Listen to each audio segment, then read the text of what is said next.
may be seated.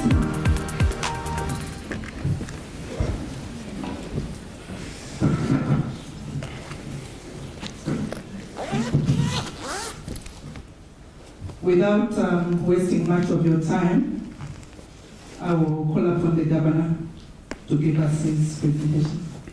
Governor, sir. We have this year's briefing, which reflects the discussion that we had over the past 2 days. We are even beginning to think maybe 2 days is not long enough, but that's what we set ourselves for now, because the issues are getting more and more intractable. It appears, I think, when you come up here and read out the statement, it's as if we just sit and say, agree, let's do this. To the contrary, it's quite an involved exercise to look at the amount of information that comes before us, what we collect, what others provide.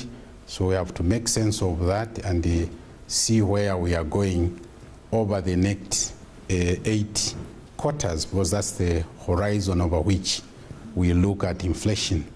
So after doing that, we see where do we stand vis-a-vis the target that we have been given to accomplish, and then we look at other developments in the economy and then make a decision. So that's not always easy, because that information, sometimes you get information that seems to be contradictory, but you have to make sense. Anyway, that's the detail. Let me get to the actual presentation. The presentation is, as always, as usual, in 6 parts. I'll start by sharing with you what decision the MPC made over these past 2 days, then give you an overview of the global of the economy and global economy in particular, but then quickly move on to the global economic developments in the context of how they affect us, and then look at economic developments and how they relate to our monetary policy decision here. Here I must add that we also take a close look at what happens to the financial sector. Then we give you some idea of what the macroeconomic outlook is going forward and provide a conclusion.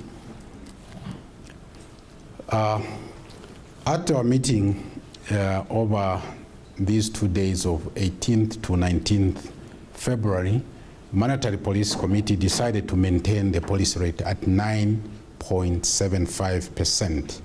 I think this is the 5th time that we have done that, and there are, as you see in a minute, very good reasons for doing that. When looking at the information that we had, we particularly looked at what the projections to inflation are telling us. What we see is that over the next 8 quarters, inflation, we project it to be within the target range of 6 to 8%. But there is quite some noticeable change from the previous projections that we had, in that this time around, the inflation is much closer to the upper bound. I think in the past you heard us talk of inflation tilting towards the lower bound, but clearly this time around we see that inflation is much closer to our upper bound. Now, having taken that into account, we also look at what is happening to economic activity in the country as a whole. As you will see, if we look at low frequency data, you will see some kind of positive growth. But when we bring in high frequency data, we see some really challenges beginning to emerge to that growth that we are seeing. So that is an important consideration for the committee, particularly that the projection is showing inflation to still remain within the target range. So that gives us some kind of wiggle room to try and look at other aspects of the economy. The other factor we looked at is when we drill down in these economic activities, we look at what is happening to the private sector. We see that private sector credit growth remains very slow. In fact, in some instances, we see that it has contracted. Now, if we are posting ourselves as an economy which seeks to have the private sector as the leader of economic growth, that's something very important to look at. The other factor we looked at is that fiscal consolidation. There have been a number of measures that the government has announced, has started to implement, is not coming quickly enough to address the vulnerabilities that we see. So we think that there's still a lot of work that to be done, which we understand is going on, but the results of that work have yet to show. So to that extent then, we see that it's exerting a lot of pressures on the other aspects of the economy. So we think that this is an area which remains of great importance in terms of public policy and interest. In particular, we see that arrears, as the minister indicated, have gone up.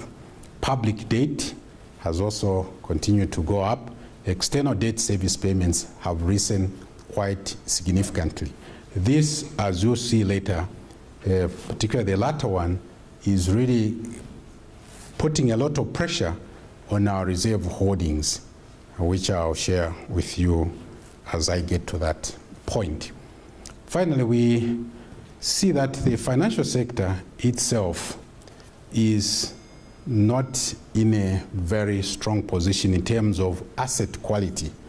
Capitalization part is quite well anchored, but when we look at the asset quality, which is the performing loans, these continue to be quite high. You will see as I go to detail, although in terms of the direction, there has been some slight decline in the growth of that, but it still remains above the threshold for prudential purposes. So that fragility is one which we are also concerned about in terms of our twin mandate of price stability and financial system stability. So let's get into some overview. So we see that inflation pressures in the fourth quarter persisted.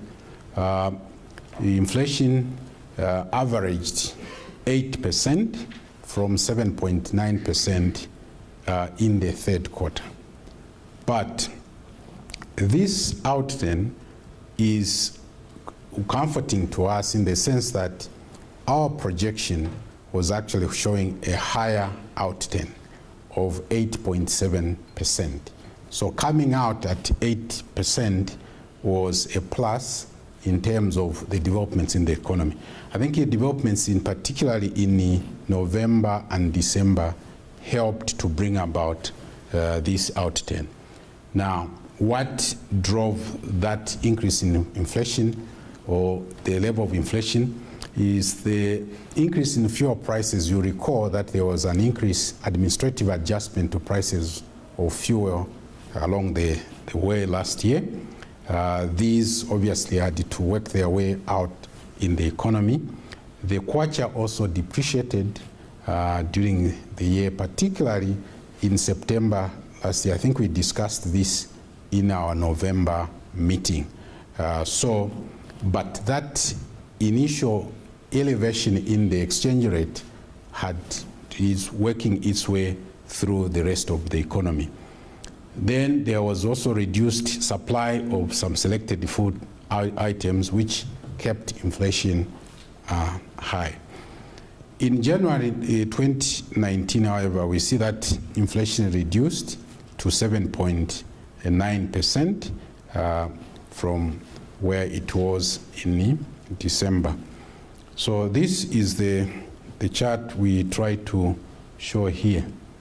The orange or is it orange? I could be colorblind, but that color there, that shows you your non-food inflation. You can see how it ticked. Then when we look at food, which is the green, it came down. So when we aggregate the two, we see that this is the outturn. You can see this uptick, but you are seeing a sharp decline here, but then it's changing. And that's what we are looking at. This was in December. Then when we come now to our operations here as a central bank, why we target the policy rate is really our ability to influence the interbank rate, which our intention is to have it as the reference rate in the market.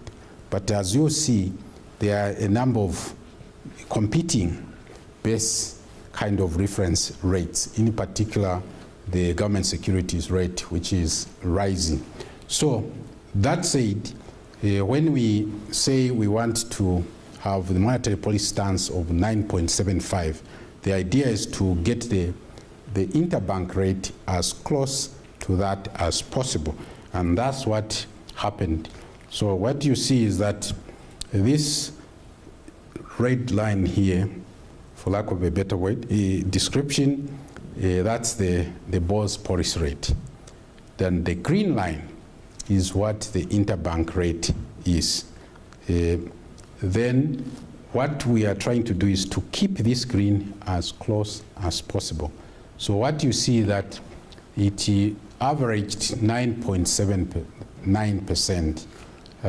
The upper bound of our inflation target is 8, but this was slightly higher than what it was in the previous quarter, so which was 9.75 when we went into that quarter. So it shows that a lot of work was needed to keep it close to that. Now, when we look now at the exchange rate directly, we see that for the year as a whole, it depreciated, the kwacha depreciated against the US dollar by 15.3%.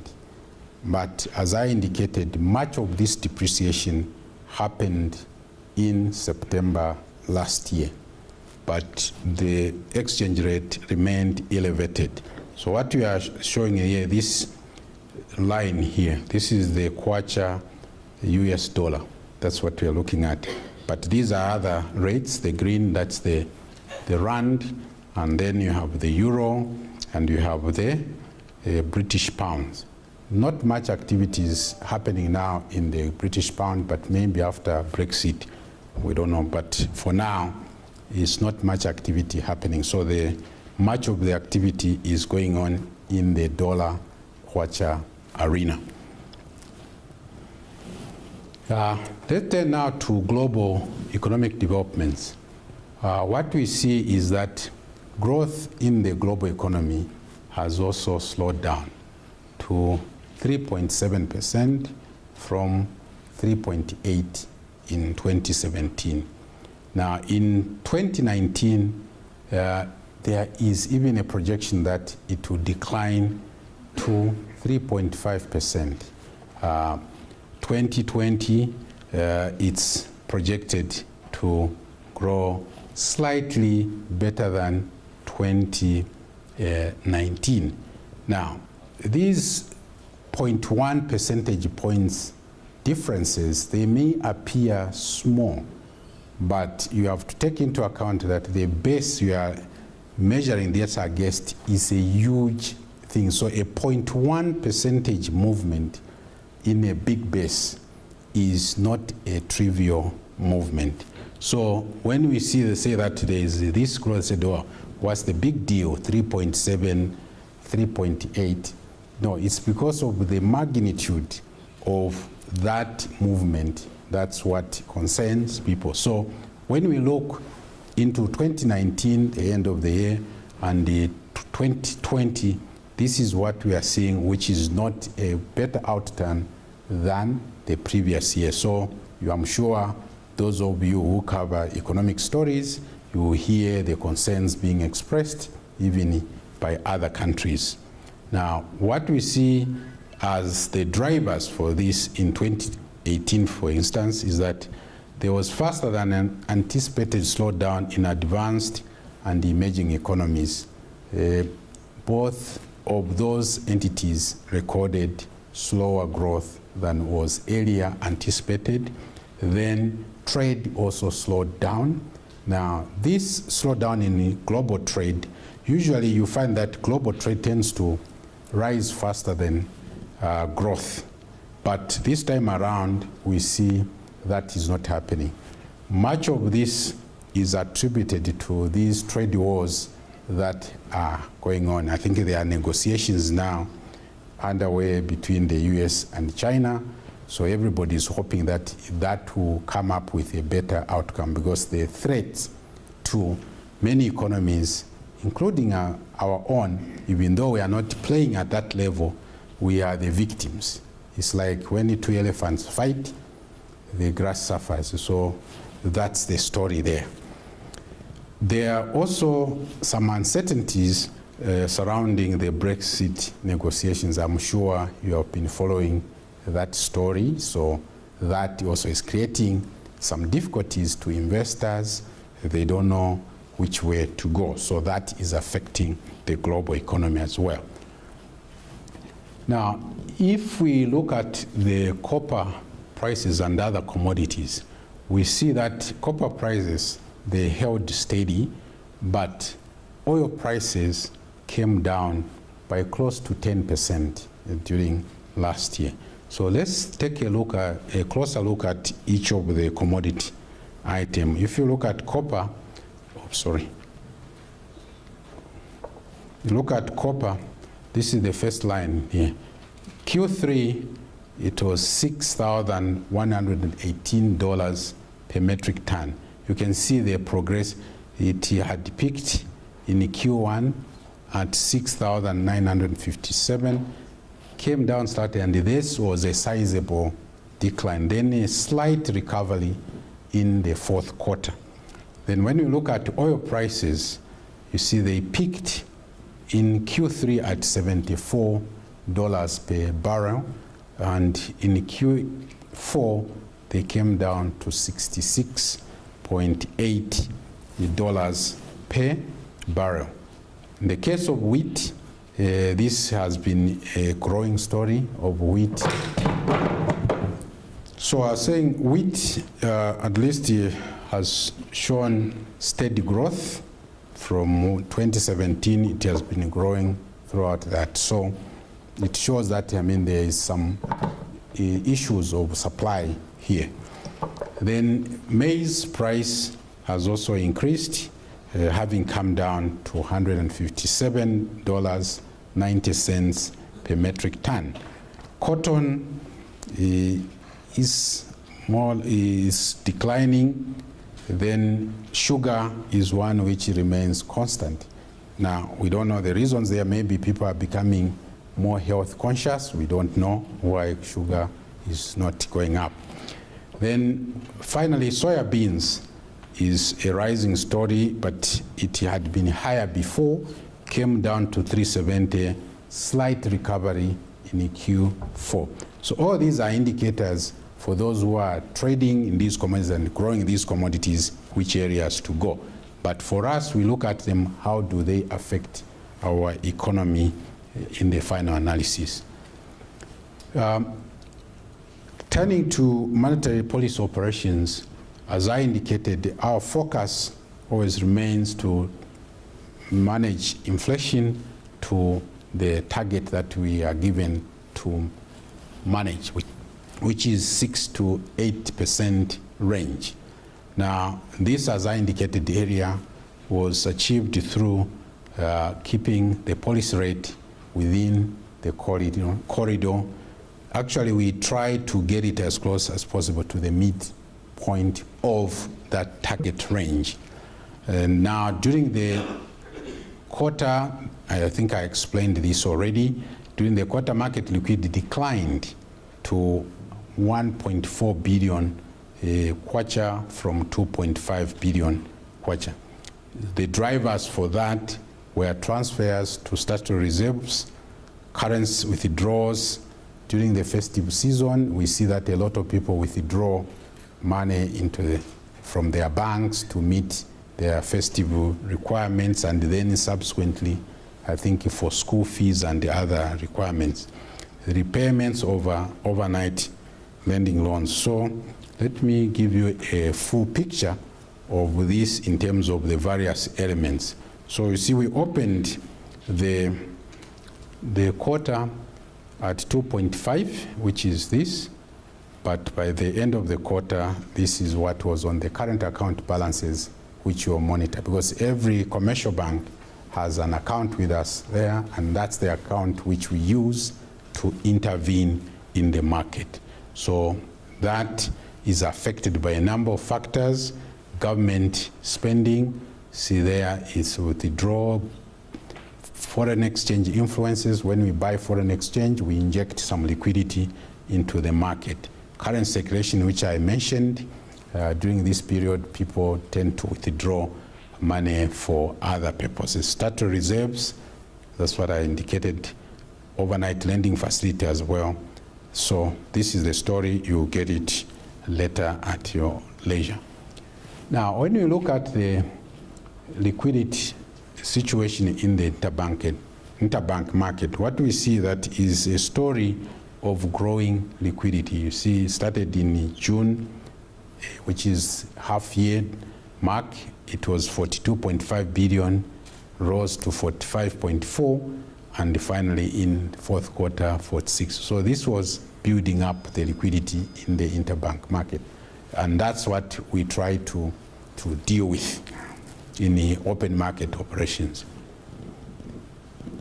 Now, in spite of that, what you see, the volume of funds accessed through overnight lending declined to 3.9 billion. This is the story here we are talking. You see, this was 10.5, came back to 3.9, reflecting that increased liquidity which is in the market. So the overnight lending facility is the facility we have here at the bank, where the banks, if they need liquidity, they can access that overnight.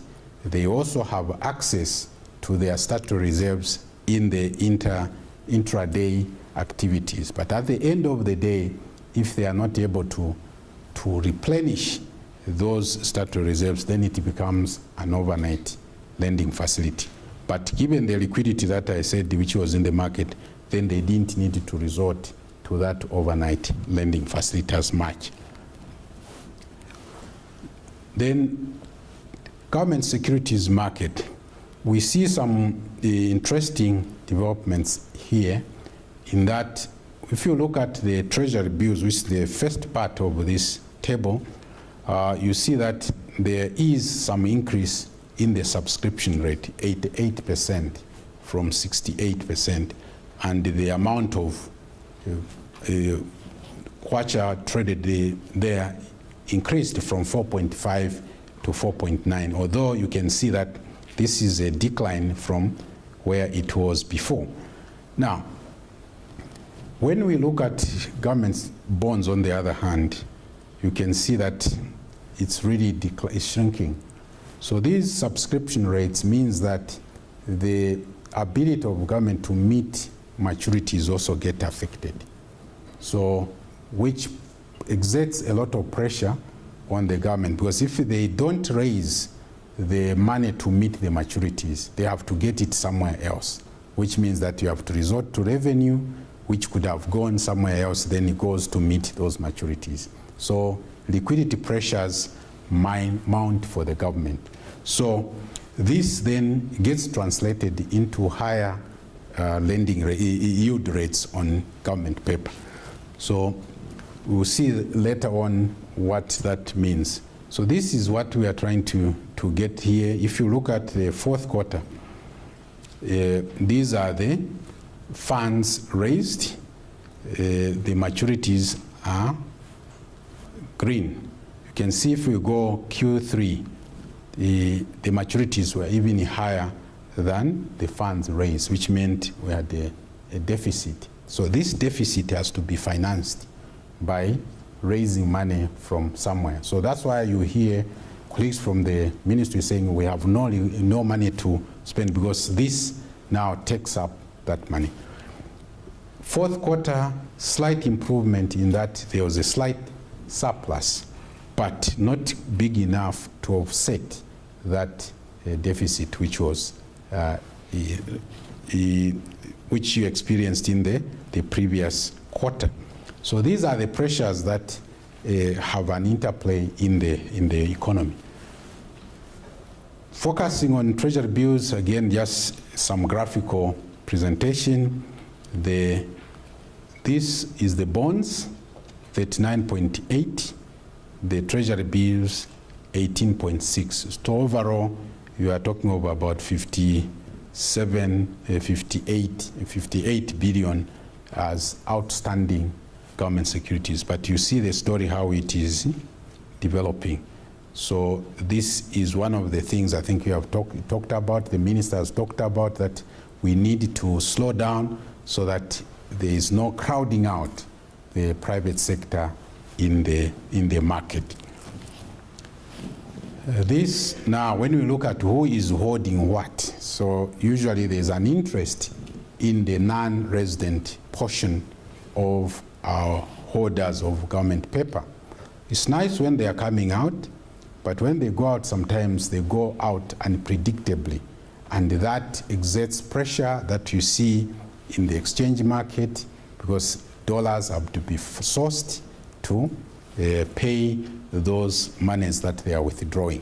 And also we see this being affected. Why we talk about the global economy is that when prospects elsewhere improve, then they divest from your economy, and that will be at a time perhaps you don't expect that to happen, and that exerts a lot of pressure. So what we see is that there has been a slight decline from on the amount of holdings by the non-residents to 8 billion, which I think is about 13% of the holdings, the overall holdings of these bills, these which we are talking about here.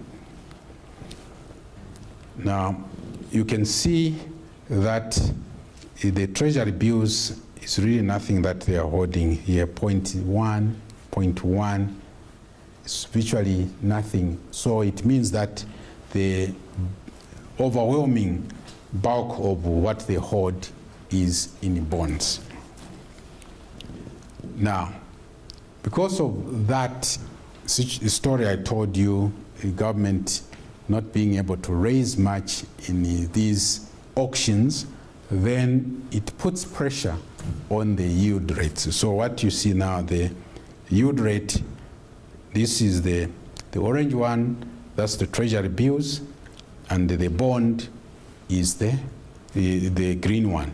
Now, ideally what you want to have is that this is a situation where, like here, where the bond rates are higher than the treasury bills rate, because these are longer term. You have 2 years to 15 years. These are short term, which is 91 days to 364. That's a year long. So now, what this is suggesting or pointing out is that these now are becoming more expensive than the longer term. So the time value of money is the issue here. You want to put money for a long time if you can get a higher return. But now when this puts pressure on the government, because imagine the 91 days, how many do you have? That means you have 4 in a year. That's 4 quarters. So that means the rollover is much higher, because we have 91, as I said. So when this is happening, it's putting pressure on financing requirements, and that's one of the concerns that we raise.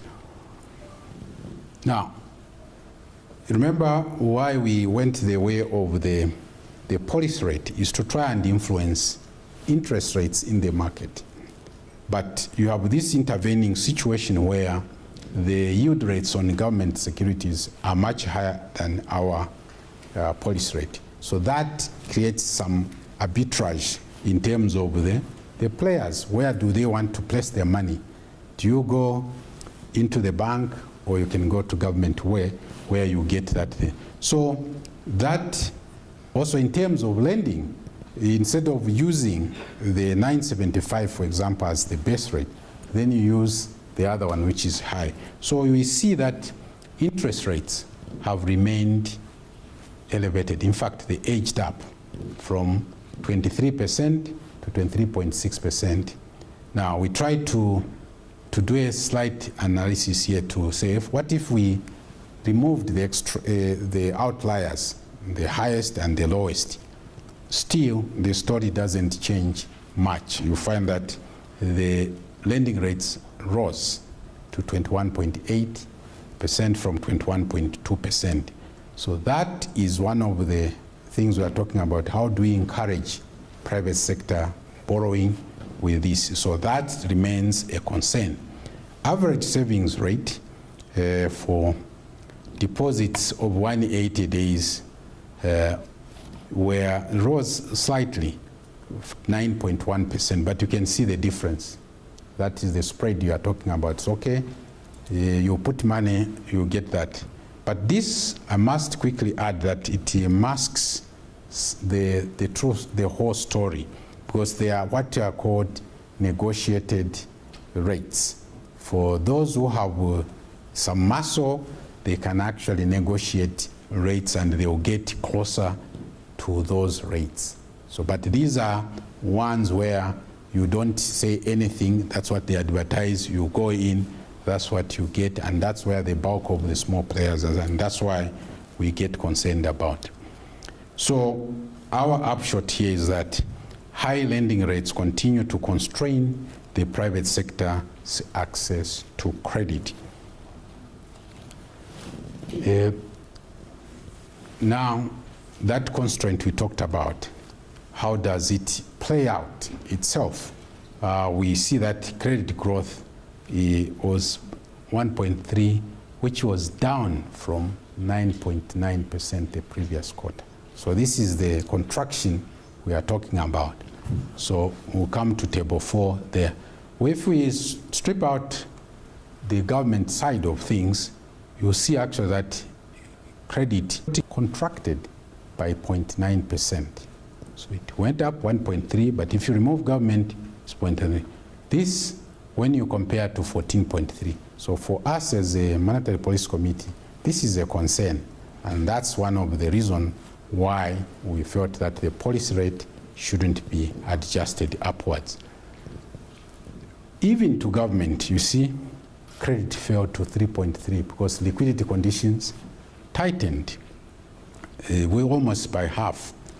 Now, when you look at private sector directly, the contraction was 4.6% from an increase of 19.2. So that's a huge decline, which is of concern.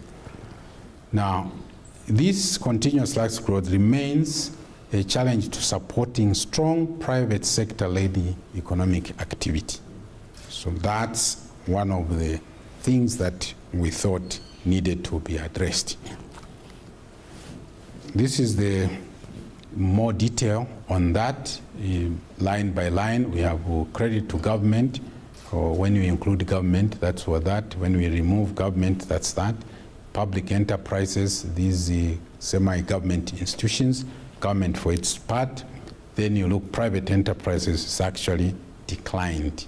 Non-bank financial institutions, this is also informing you that these are the institutions which they borrow also from the banks to own lend to clients. So if that is also declining, it means credit expansion to the rest of the economy is also constrained. Money supply and the credit. What we see that money supply also, because there wasn't much activity, declined. Slow, slight, not declined. The growth reduced down to 0.9% from 13%.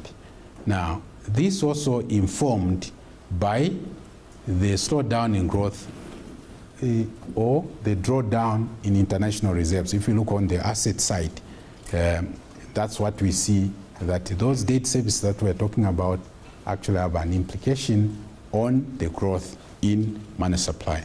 So on a year-to-year basis, money supply growth slowed down to 8% from 15.5% in the third quarter. This is not consistent with the idea of growing the economy faster.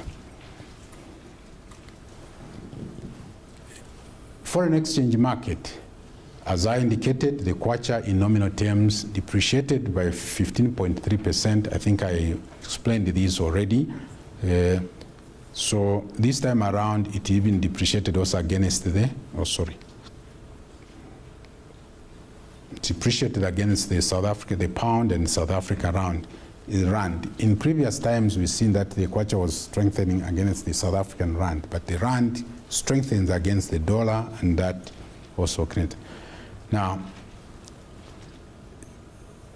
when we focus this again, the dollar is what we focus because that's the currency which we use now. The dollar also strengthened quite apart from other factors which affected it. Why?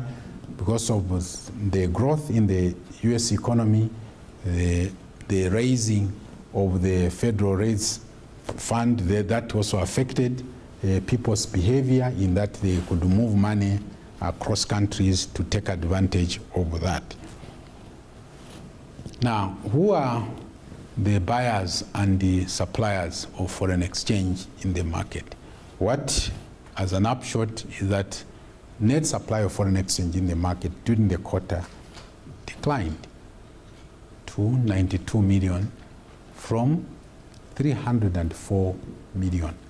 Now, these are the users of foreign exchange on the left side of this scale.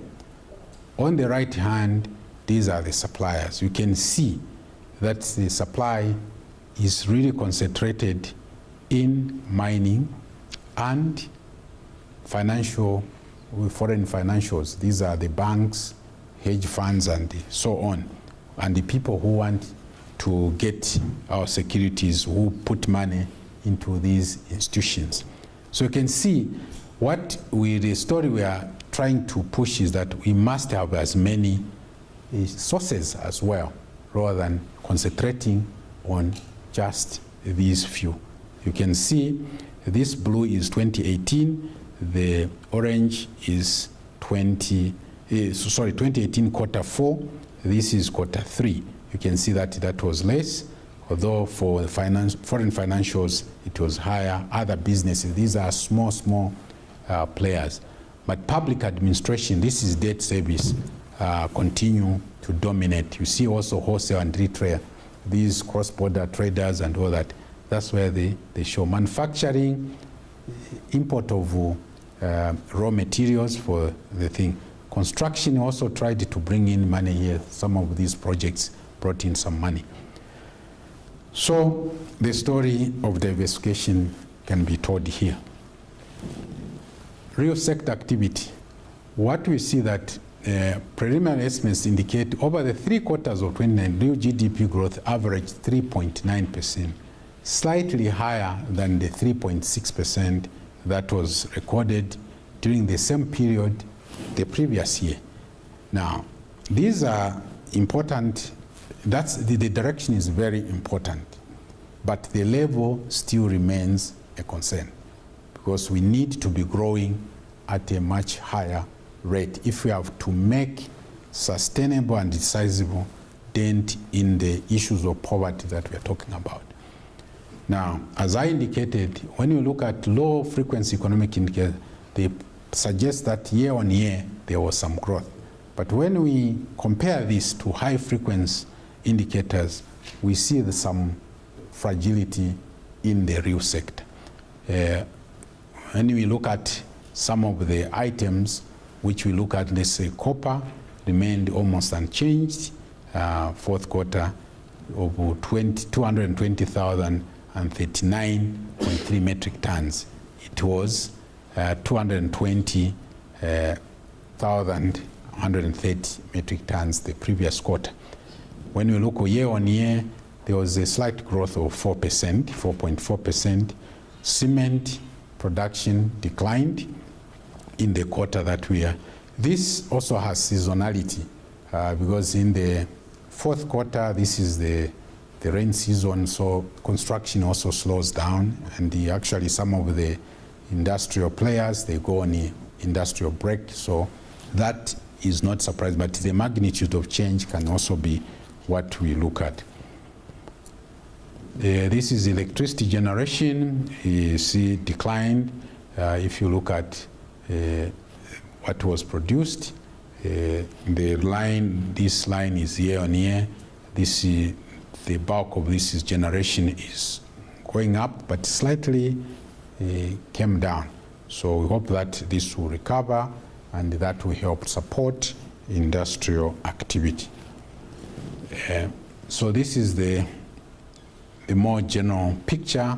I don't think I need to bother you with that. You can read it at your own time. This is finally the consumer spending, which grew. I think that shouldn't be surprising if you see the number of malls which are coming up. And I think last year we saw quite, in spite of the challenges which were there were quite some promotions which were going on in a number of these malls. We could see a lot of activity, traffic to those places. So you see consumer spending went up. Now, ordinarily in certain settings, that's okay, but in our case, it means that we are consuming more of imported items. So that's something we need to think about. External sector, we see that the current account recorded a deficit. This is against the surplus which we had recorded the previous quarter. So this is a concern because when you have a current account surplus, it means that there is more going out than is coming in. So that's a concern. And how do you finance that? It usually either go to financial, but more importantly is the drawdown on reserves that we see it. And the companies, they draw their balances abroad. So here again, I think this is maybe highlight here is that if you look at the exports, total exports is this line here. There were $2 billion and $94. Now look at the imports. It's higher than that. So the goods account also was a surplus. So the current account, you can see from being surplus, it went into a deficit. So this is a concern. Some of you, I think, covered the conversation we had with the parliamentarians 2 weeks or so ago, where they were really seeking to see what the relationship between this and the performance of the budget. Fiscal performance. From the preliminary information that we have, the fiscal deficit on a cash basis is likely to be slightly over the 2017 budget outturn of 7.8%. So slightly lower, sorry, not over, slightly lower than that. So when you compare that, that's very welcome, but it's when you now compare to the target, you find that there is still a sizable gap. It's closing, but it's still a gap. And if you recall earlier on, I said that continuing deficit puts a lot of pressure in other parts of the economy. So this is one of the things that the ministry and the ourselves were talking about, but we need to move quick enough to address this so that we can have more resources circulating in the economy. Now, the way also this arises is a challenge because it is through drawdown of projects which are of a foreign nature, which means there is no money actually circulating. So that's one of the challenges we have, that the revenue that we are getting goes to debt service, and when the government now pays that, that money is obviously leaving and we are supporting others. So our message is that we need these fiscal effective implementation of fiscal adjustment measures is still a very critical matter that we need to attend to. Inflation, as I indicated, during the quarter, inflation rose to a high of 8.3 in October, which breached the upper bound. So those of you who were here last November, we said that our projections actually that were indicating that inflation may be above the upper bound for the next 3 quarters. But there was a caveat we issued there to say that this depended on what may turn out in November and December. As it turned out, developments in November and December were such that inflation was lower. So we are now back into the target range, as I indicated, but towards the upper bound. So these are the details. In December, you had the 7.9 from the unchanged from the 3rd quarter out 10. But in food inflation remained also unchanged from the September. That helped.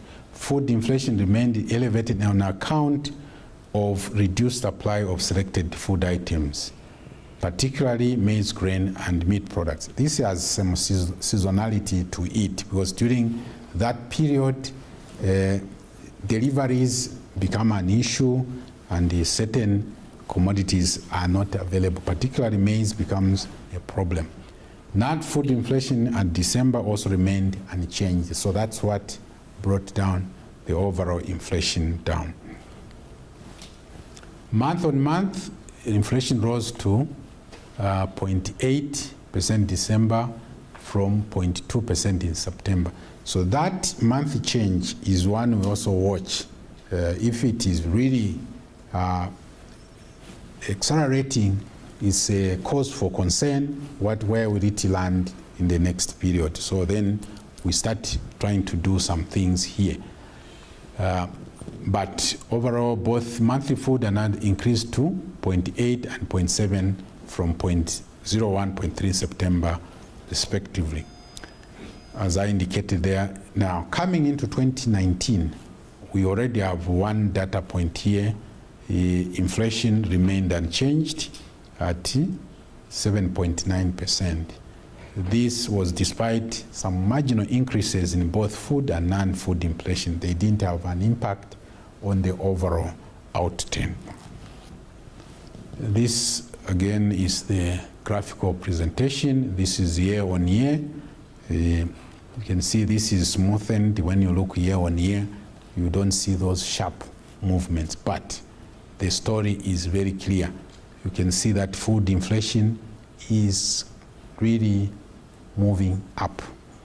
The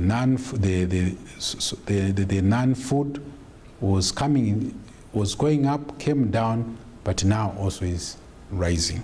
So that's something we say we are watching very closely. This is month on month. You can see there are more sharp movements. Real GDP growth. Here really the information we want to share with you is that growth remains constrained, whichever way you look at it.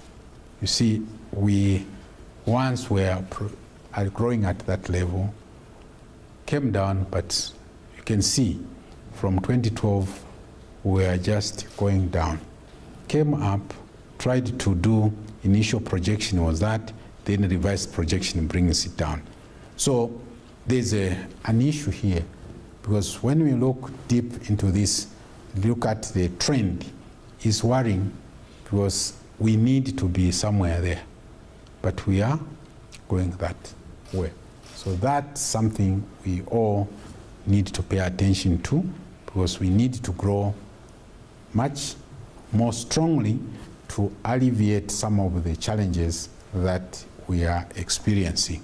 So I cannot stress enough the importance of getting growth back up to more sizable, especially if you look at our Vision 2030, which is to be a prosperous middle income country. Also look at the 7th National Development Plan. So we are talking of growth being strong to move towards 2030. So these are the challenges we all face and need to address.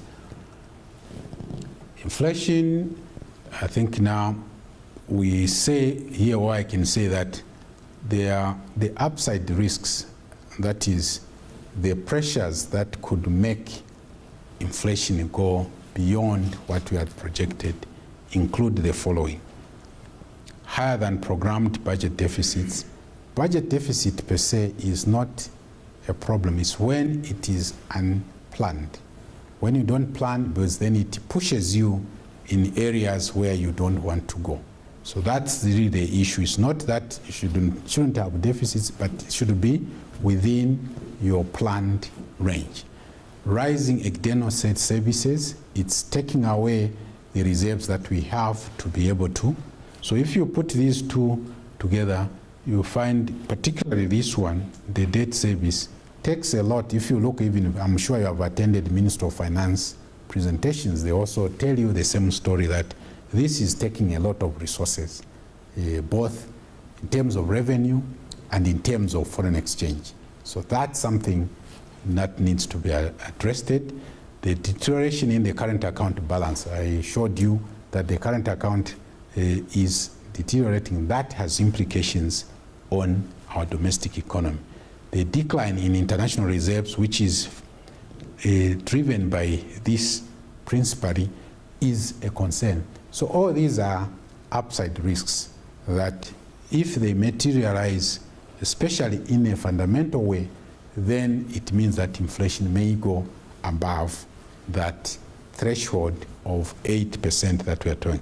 So which channel we look at this, you will see this manifesting in the exchange rate. You may see a depreciation of the exchange rate. That's some of this driving it. Your expectations, you have seen when there's reserves are going down, people say, no, now we are in problems. So these are the channels through which we capture these. So we are alert to that and to see how we can moderate if they do materialize. Conclusion. So what did we observe? What we observed is that over the forecast period, inflation is projected to remain within the 6 to 8 target range, but very close to the upper bound.